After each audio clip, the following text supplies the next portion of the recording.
Le daría un golpe de calor a alguien.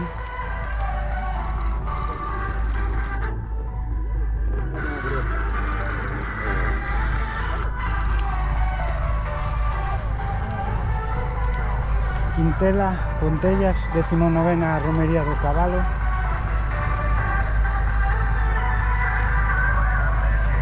Sobre las 6:30 de la tarde.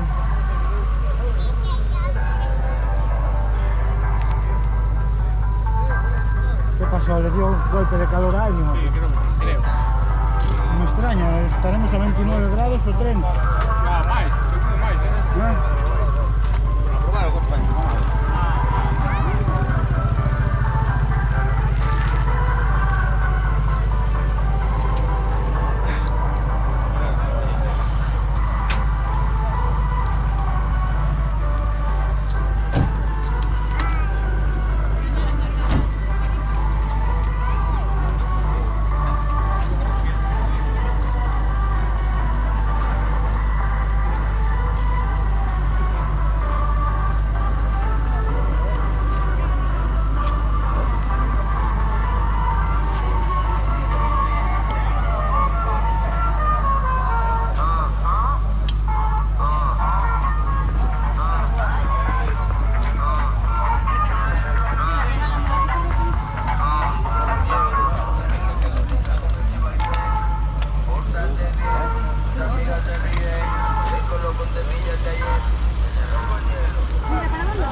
Este es medio acarrilado, mira, parece un fillo de un alta real.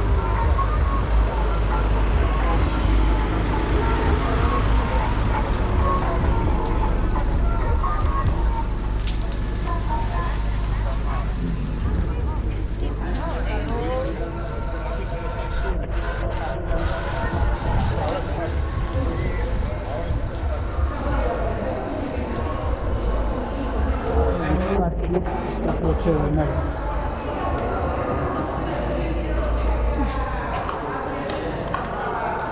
Todo hecho de negro.